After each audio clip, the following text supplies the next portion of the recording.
हवलदार से लेकर सिपाही, इंस्पेक्टर से लेकर थानेदार और डीएम से लेकर सीएम पीएम तक कोई तो बताएगा ना भाई साहब कि किसकी जिम्मेदारी थी, किसकी वजह से इतने सारे लोग काल की गाल में समा गए।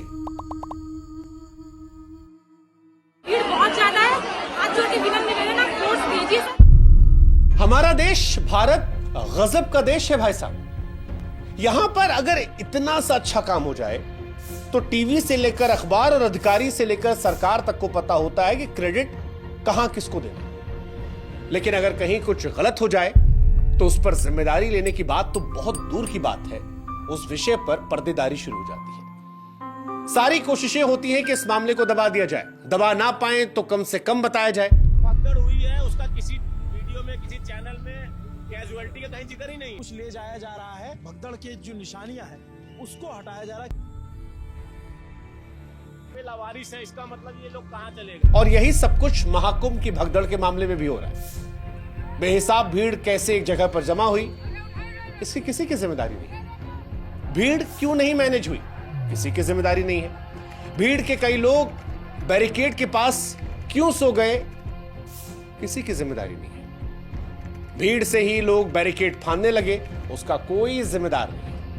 बैरिकेड सोते हुए लोगों पर गिरा, कोई जिम्मेदार नहीं है। लोगों को बताया गया कि नागा साधुओं का जत्था जो है आ रहा है, वो भागने लगे, ये अफवाह कैसे फैली, कोई जिम्मेदार नहीं है। बैरिकेड में लोग दबे, भगदड़ मची, भगदड़ में लोग मरे, लेकिन कोई भी जिम्मेदार नहीं। और जब कोई जिम्मेदार नहीं है तो फिर मुझे याद आ गई वो फिल्म जिसका नाम था नो वन किल्ड जेसिका। हाँ, ऐसे यहां पर भी कोई जिम्मेदार नहीं। आप खुद सोचिए कि भगदड़ में लोग मर गए, सरकारी आंकड़ा अपनी जगह पर है, मगर फिर भी जितने लोगों की मौत हुई उनकी संख्या बताने के लिए डीएम और मेला क्षेत्र के डीआईजी जब कैमरों के सामने आए तो उन्होंने भी बड़ी बारीकी से इस बात को छुपा दिया कि भगदड़ जो थी वो सिर्फ संगम नोच पर नहीं बल्कि झूसी के पास भी हुई थी। 30 श्रद्धालुओं की दुखद मृत्यु हो गई है। और वहां जो हुई थी वो कोई छोटी मोटी भगदड़ नहीं थी। भगदड़ में छूट गए लोगों के आखिरी सामान जिस तरह से ट्रैक्टरों में भर भर के हटाए गए, ऐसा लगा किसी की जिम्मेदारी ही नहीं थी। क्योंकि अगर किसी की जिम्मेदारी होती तो कोई तो होता जो आकर बताता कि भगदड़ हुई है, लेकिन बड़ी सफाई से उसे छिपा दिया गया। जो तस्वीरें आई वो हृदय विदारक थी, क्योंकि किसी का चप्पल छूटा था तो किसी का आधार कार्ड, जिनके पांवों में चप्पल रही होगी, जिनके बदन पर ये कपड़े रहे होंगे और जो सूचियों में खोजे जा रहे होंगे, अब आप सोचते रहिए कि कैसे दिखते होंगे उनके चेहरे। मतलब हवलदार से लेकर सिपाही, इंस्पेक्टर से लेकर थानेदार और डीएम से लेकर सीएम पीएम तक कोई तो बताएगा ना भाई साहब कि किसकी जिम्मेदारी थी, किसकी वजह से इतने सारे लोग काल की गाल में समा गए। भीड़ बहुत ज्यादा है, हाथ जोड़ के विनम्र निवेदन है, फोर्स दीजिए। अगर एक भी मौत होती है तो यह आपको समझना पड़ेगा कि वो व्यक्ति की मौत नहीं होती, उसके परिवार की मौत होती है। और यहां तो अनगिनत उदाहरण है। लखनऊ के त्रिभुवन पांडे पत्नी को महाकुंभ में डुबकी लगवाने ले गए थे। पत्नी जिद कर रही थी कि 144 साल के बाद मुहूर्त आया है, भगवान जाने फिर इस तरह का मुहूर्त देखने को मिले ना मिले जीवन में। वो कह रही थी कि बड़े भाग्य से यह स्नान आया है, भाग्य से ऐसा मौका मिला है। लेकिन अफसोस कि मंजू पांडे को स्नान करने का मौका नहीं मिला। जो स्नान करने गई थी वो अब शमशान पहुंच गई है।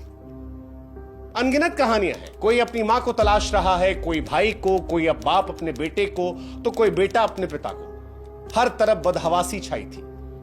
लेकिन सवाल फिर वही बरकरार है कि भाई साहब जिम्मेदार कौन है? कम से कम कागज पर अब तक किसी का नाम नहीं है। हाँ, कुछ चेहरे जरूर हैं जिन पर हमें लगता है कि बात करनी चाहिए, क्योंकि अगर हम भी बात नहीं करेंगे तो यह लगेगा कि जिस पेशे में हम हैं उससे इंसाफ नहीं कर रहे। तो पहला नाम लेते हैं मेला अधिकारी विजय किरण साहब का। मेला अधिकारी विजय किरण आनंद को बढ़ती भीड़ का अंदाजा था, लेकिन गलत फैसला लिया। 27 जनवरी से मौनी अमावस्या के ट्रायल के तौर पर पीपा पुल को बंद करने का आदेश दिया गया। कहा जा रहा है कि यहां पर 30 पीपा पुल है, लेकिन 27-28 को ज्यादातर पुल बंद थे। ज्यादातर पुल बंद होने की वजह से भीड़ इकट्ठा हुई, और अगर सारे पीपा पुल खुले होते तो श्रद्धालु शायद आसानी से एक जगह से दूसरी जगह जाते, भीड़ भी मेले से बाहर जाती। साहब की गलती थी, लेकिन इनकी जिम्मेदारी पर कोई चर्चा नहीं है। दूसरा नाम प्रयागराज महाकुंभ मेले के एसएसपी राजेश द्विवेदी साहब का। संगम नोज इलाके में भीड़ न बढ़ने देने की जो जिम्मेदारी तो वो इन्हीं जनाब की थी। मौनी अमावस्या के मौके पर अमृत स्नान के दौरान साधुओं को स्नान कराने का इंतजाम भी इन्हीं के जिम्मे था। 27 जनवरी से बढ़ती भीड़ देखने के बावजूद द्विवेदी साहब ने 29 जनवरी के लिए संगम नोज पर भीड़ को मैनेज नहीं किया, लेकिन इन पर भी अब तक कोई जिम्मेदारी नहीं दी। तीसरे अफसर जिनकी मैं बात कर रहा हूं उनका नाम है कमिश्नर विजय विश्वास पंत। 8 जनवरी की देर रात संगम नोज पर कमिश्नर विजय विश्वास पंत उन लोगों को चेतावनी दे रहे थे। वीडियो वायरल हुआ था, जो सोवत है खोवत है। सभी श्रद्धालु सुन लें, यहाँ लेटे रहने से कोई फायदा नहीं है। जो सोवत है सो खोवत है। उठिए उठिए, स्नान करिए। लेकिन सवाल अब यह उठ रहा है कि अगर प्रशासन को भीड़ बढ़ने का अंदाजा हो गया था तो फिर इंतजाम दुरुस्त करने, फोर्स बढ़ाकर भीड़ को नियंत्रण करने और आने जाने के रास्तों को कंट्रोल करने के लिए माइक का ऐलान क्यों हो रहा था? यहां पर इंतजाम क्यों नहीं थे? क्यों नहीं इन्होंने एसएसपी राजेश द्विवेदी से बात की? और अगर की तो फिर किसकी जिम्मेदारी है? और आखिरी सवाल महाकुंभ मेले के डीआईजी वैभव कृष्ण पर। महाकुंभ के डीआईजी वैभव कृष्ण पर मेले के सभी इंतजाम की जिम्मेदारी थी। 28 जनवरी को वीडियो भी जारी किया था। श्रद्धालुओं से कहा था गंगा घाटों पर भीड़ से बचें और समय पर स्नान करें। लेकिन जब बाद में छानबीन हुई तो पता चला कि ना तो आने जाने की लेन ठीक से चल रही थी, ना भीड़ को संगम नोज पर इकट्ठा होने सोने से रोका गया। मौनी अमावस्या जैसे मौके पर कंट्रोल रूम को सतर्क होना चाहिए था। कंट्रोल रूम के क्योंकि जिम्मेदार खुद डीआईजी वैभव कृष्ण है, ऐसे में सवाल उन पर भी है कि उनकी नजर से संगम नोज पर बढ़ती भीड़ और सोते लोग कैसे छूट गए। भगदड़ के बाद जो कंट्रोल रूम जबरदस्त काम करता नजर आया, 5 मिनट में एम्बुलेंस पहुंच गई, वो भगदड़ से पहले कहां था? दुर्घटना से पहले क्यों सतर्क नहीं था? सच कहें तो सवालों का समंदर उमड़ पड़ा है, जवाब के नाम पर शून्य है। लेकिन हम फिर सारे सवालों को जोड़कर एक ही सवाल पूछ रहे हैं कि महाकुंभ में आस्थावान लोगों की मौत का जिम्मेदार कौन है? किसकी जवाबदेही है? और कौन बताएगा ये कि गुनहगार कौन है?